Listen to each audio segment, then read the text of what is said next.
What is up, everyone? Today we're going to break down the upcoming UFC Fight Night card from a DraftKings DFS perspective. This week's card being headlined by Lero Murphy versus Josh Emmett in the featherweight division.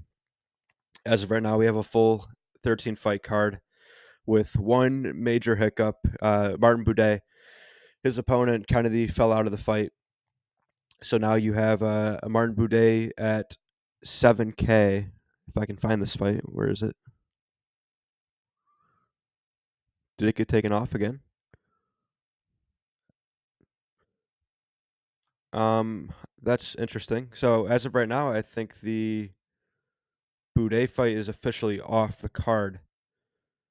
Uh, I don't see it here. Okay, so we're gonna break this down as if the Boudet fight is completely off the card at this point, and we'll start off with Loma Luke Boone May versus Estella Nunes. This fight's probably a pass. You have Loma, who's a good Thai striker. She can mix in takedowns, but again, they're more like Thai style trips, opposed to real takedowns. And it's not a guarantee that she even does go for it, right? Like she could keep us on the feet for 15 minutes and win a low scoring striking match all day long. Um, Estella Nunes, minimum price, probably finish or bust here. I mean, I shouldn't say that. Maybe she can squeak out like a 29-28 split decision. It is women's MMA at the end of the day. They don't really fight to wide margins a lot of the time, even with the heavy favorites. So I'll say Estella is. I mean, let's just take a look at. Yeah, I mean, yeah, I think this fight's probably just a pass all around. Most likely outcome is Loma wins a low scoring decision. Uh, Maybe mix Nunes in there. I mean, but plus 500 money line. Loma's not going to be popular. It's really just a gross play. So I think more often than not, you probably want to skip this fight altogether. Okay, next up. Oh, it's back. Okay, the Martin Boudet fight is back, and okay, yeah. Well, we'll talk about that later in the video. Next up, Diana Belbita. Belbita, as close as you can get to a full fade. Just, I mean, plus 800 to win. Uh, Striker, I mean, you're looking at like a 70-point decision win if she does win, and that's only like 10% of the time or whatever it is. Diana Barbosa, I think she's a great play. You're looking at probably 90 to 100, I would say, is her most likely score, with the upside to get 110, maybe 115. How I see it is Barbosa should come in here and should look to get a takedown almost immediately. And if and when she does, she can find a submission and or go for ground and pound. If she goes for ground and pound, that's when you could get the 110, 115 point score.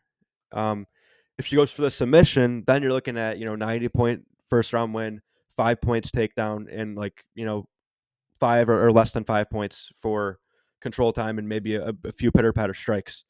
So for DFS sake, if we're playing her, we are hoping she goes for the ground and pound TKO, and that is definitely possible. But more often than not, it's probably a sub, and it's probably early. And at 9,400, if you give me a 95, I mean that's fine. Um, Diana Belbita, again, yeah, just a. I mean, you might get leverage over Barbosa, but the play itself is just so gross that you probably don't want to play any Belbita.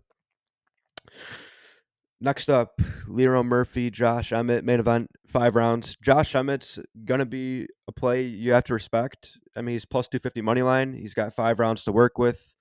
I mean, okay, let's just say this. So, Josh Emmett winning a 5 round fight, outpointing Lero Murphy is not likely, but if that does happen, that's almost certainly optimal at his price. And his most likely win condition is by knockout, which is also going to score well and be optimal at his price. So either way, I think that most of Josh Emmett's wins are optimal here. And you're getting, I mean, I think both sides will be popular, but I mean, I imagine Lee Lerone will be the higher owned side. So you'll be getting leverage off of him.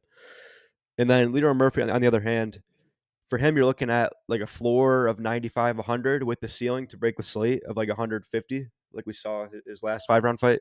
So overall, I think this is a very strong main event, and I'll look to get to both sides. As far as the pick goes, I'm going to cop out and pick the 3-1 favorite, Leroy Murphy, by decision. I think that's the most likely outcome here. Next up, Brad Tavares, Gerald Meerchaert. Gerald Meerchaert is just the ultimate DFS play. He's since my time of doing this, he's just come through as a 7K punt underdog so many times. Um, so I get why people love to play him. He's back here at 7,100, and all he does is win by submission, win with takedowns, and win as a huge underdog. That's all he seems to do. My rebuttal in this matchup, and this is what I thought when this fight first got announced. I saw Brad Tavares versus GM3.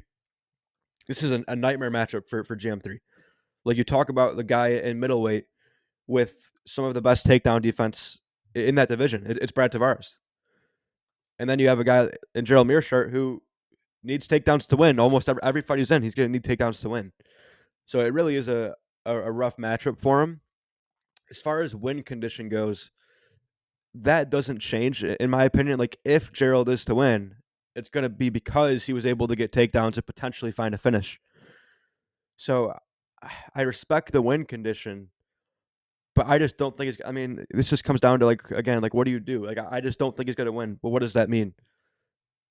It's not like he can't win, right? So at some point, you kind of have to trust the line. And Gerald is only plus 170. I will say I was surprised to see that. I thought Brad Tavares would be a little bit bigger of a favorite.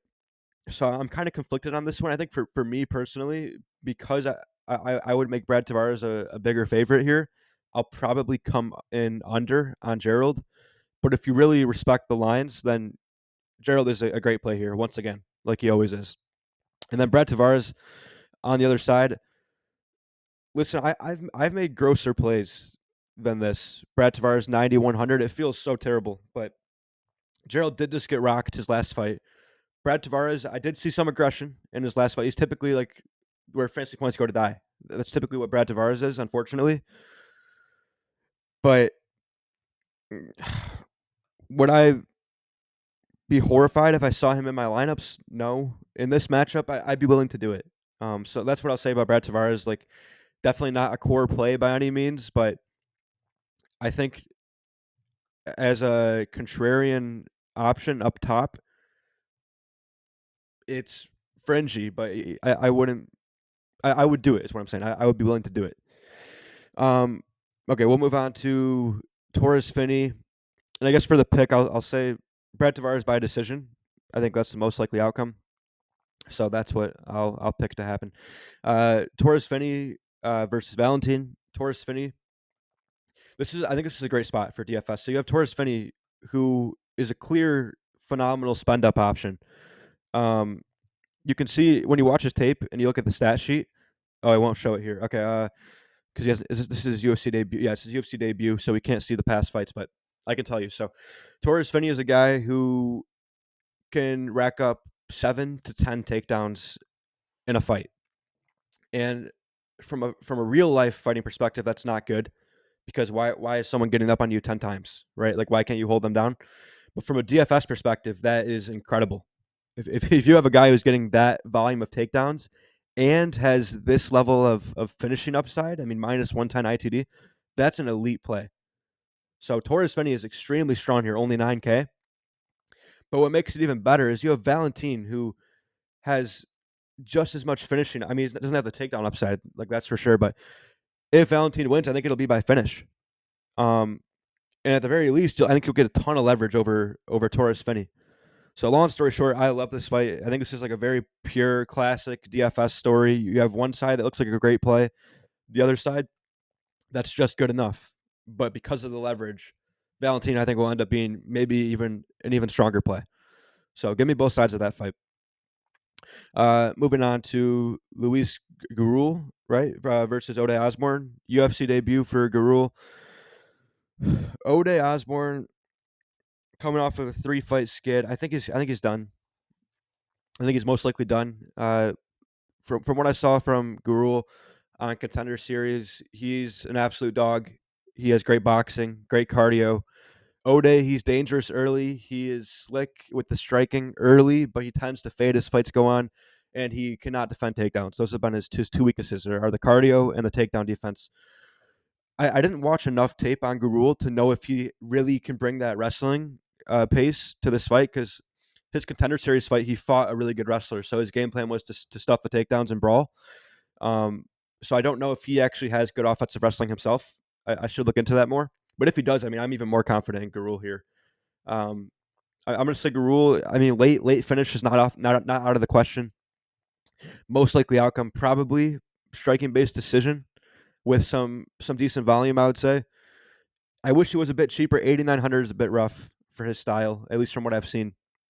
But yeah, I think he's an okay play.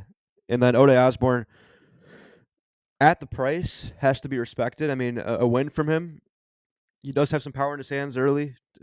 I guess he's a fine play, right? I mean, I'm not rushing to play Ode Osbourne, but at the price, I think it's okay.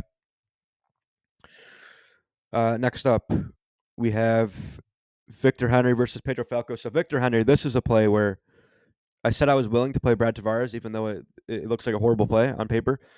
Victor Henry, I don't know if I'm willing to play this. At 8,800, striker, non-existent finishing upside versus a really good grappler.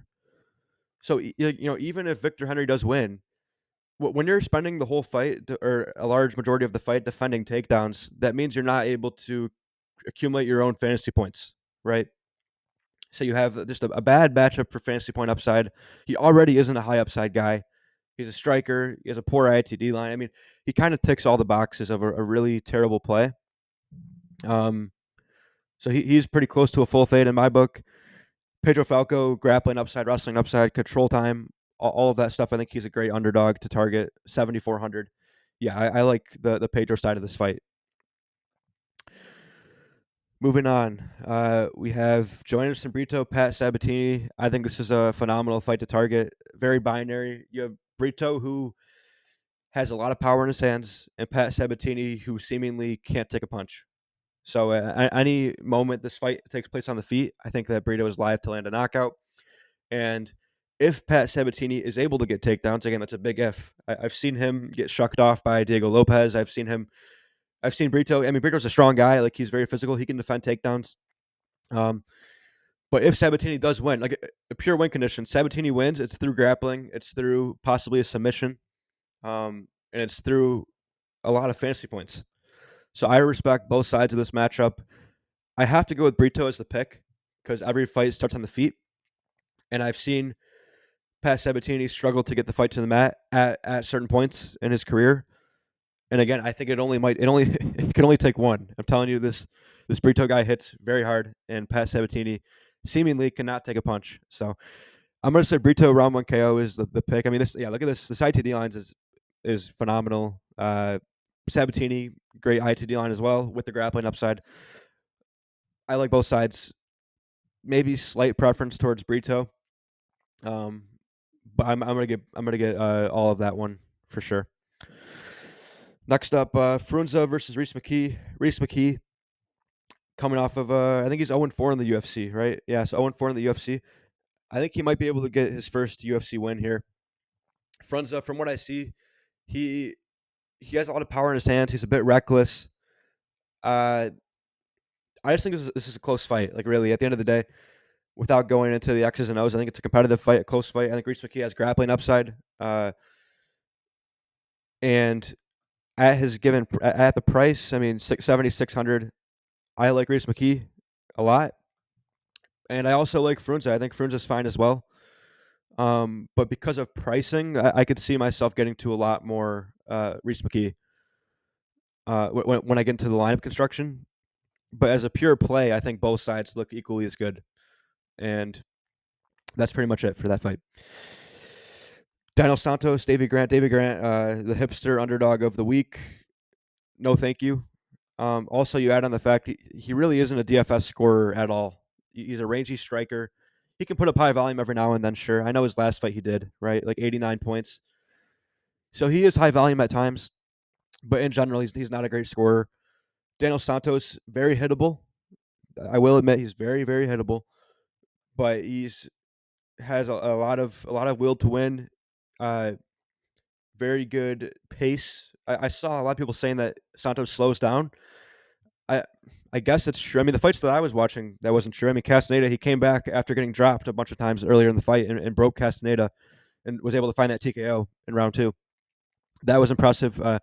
Also, Santos has takedown upside as well. So you have a guy with like the pace upside, the takedown upside, and the finishing upside, in my opinion, in Santos. And then you have Davy Grant with like a touch of line value, but not much upside. I think Santos is the better DFS play here, and I don't think I'll have much of Davy Grant. Next up, it is Santos Lee versus Romious. Competitive fight. Lee, very hittable, very reckless, but he brings a huge pace, like nonstop action, takedown upside, all the things. He's a slight favorite here. I don't see much finishing upside on either side of this fight. If there was a finish, I think it would be probably Lee by a late submission or Romious by an early knockout. Maybe a sub for Romious if he's able to get takedowns early. But overall, I think the fight goes to the distance at a pretty high clip. I think Cortavis is a fine underdog. I mean, just with the pricing, 7,800, he's plus 120 to win. A little bit of takedown upside. I think he's a fine filler fighter to put in your lineups. And then Lee, I would say, might have the higher raw upside, but he might be hard to fit into lineups. I mean, we'll have to see later tonight when I try to run stuff how it looks. But that's my read on it early. I think both sides are good. I think both sides are good. Last but not least, Vanessa Demopoulos, Talita Alencar. Talita Alencar, it's hard not to be fooled by her. So she has like this incredible jiu-jitsu, what's the word? Like credentials, accolades, whatever you want to call it. But the problem is her takedown upside and her grappling upside don't really translate to DFS. And what I mean by that is once she gets takedowns, she's not landing strikes. So she's like a control time merchant. She's like Raul Rosas. She's Raul Rosas. That's what I was looking for. We saw him last week. He keeps getting away with it. He keeps getting away with being a 5-1 favorite, fooling everyone like he's going to be a future champ, and then barely squeaking by, scoring no fantasy points despite having all the takedown upside. I'll save my rant on Raul Rosas for a different day. We'll get back to Alencar. So I think she's fooling everyone. I don't know what to make of her. She has this, again, takedown upside that doesn't really translate to DFS because she's not active with it. She's not throwing strikes. That being said, does she have a round 1 sub possibility? Yes, that's a scary fade, right? When you're fading 8,200 with the possibility of a round 1 sub. But outside of that, she slows down. I think that the later the fight goes, it favors Vanessa. The problem with Vanessa is she's not really a fantasy point factory either. So I mean, although we usually respect this mid-range fight quite a lot, I think this week it looks almost like a fade. Again, Alencar, it's just tough. I mean, how many times am I going to play her thinking she has this significant takedown upside, and then it ends up being just non-scoring takedown upside? So that's my take. I think the fight overall is a fade. I'm going to pick Demopoulos to win, actually, just through cardio and experience. Probably winning rounds 2 and 3 for like a 29-28 decision. But I think the fight isn't a great look for DFS. That's going to do it. Thank you guys for watching. As always, best of luck, everyone.